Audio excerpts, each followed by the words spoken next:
Kada gabi makakumpiska og modified muffler ang mga personahe sa Traffic Enforcement Unit sa nagkadayang lugar sa Davao City. Kini tungod sa ilahang mas agresibong operasyon nga mapakgang ang mga tambucho nga nagdala og kasaba sa kalsada hilabi na panahon sa kagabion. Sumala sa Traffic Enforcement Unit sa ilahang operasyon kada gabi, naa sa 3 hangtod 5 ka mga modified muffler ang ilang makumpiska. Base sa datos sa TEU, gikan Enero hangtod Marso ning tuiga, naa na sa 274 ka mga modified mufflers ang nasignit sa mga enforcer sa ilang mga operasyon. Mas daghan kini kumpara sa niaging tuig sa pareho nga quarter. Adlaw gabi inasad ang ilang operasyon.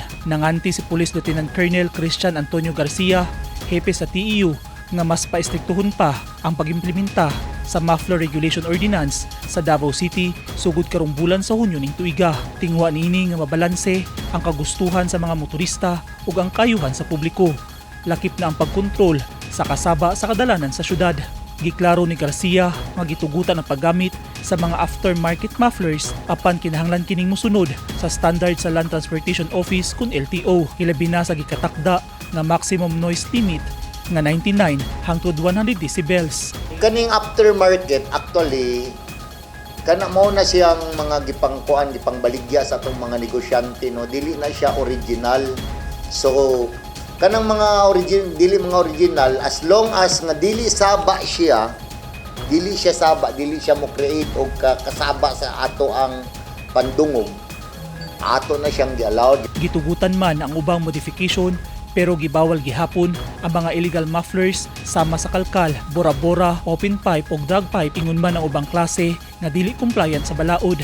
Pero mo nang magkuan ni og decibel kay para to estimate siya kung unsa ka kusog sa imong nigawa sa imong tambucho. Either modified ba na siya or original muffler ba na siya, as long as di siya mosobra adto nga gihatag gibutang na mo sa decibel sa imong tambucho, dili siya mosobra ang kasaba niya. Dili lang ang mga motor o scooter ang sakop sa ordinansa, kay bawal sad ang modified mufflers sa mga tricycle, passenger cars, jeep, taxi, UV express, bus ug bisan light ug heavy trucks na nagdagan sa Davao City. Sa madakpan nga mga motor nga nagagamit og modified muffler, 2,500 pesos ang gisugyot nga multa sa first offense, uban sa pagkumpiska sa muffler ug pag-impound sa sakyanan hangtod sa matuman ang saktong regulasyon. Sa ubang motor vehicles, mas dako ang first offense kay anaa sa 5,000 pesos ang multa. Silutan sab ang mga establishment o shop nga walay permit, posibleng makamulta sad og 5,000 pesos ug pwede pang bawion ang ilang business permit. Kana ang dapat ang mangusog ni ana ron ang ato ang government, ang ato ang local government, nga kung once nga nag-issue sila ni ana, madaot ang ilang permit, ilang business permit. So that's the time nga issuean sila og kuan sa business bureau para ikuan nila ang ilahang negosyo.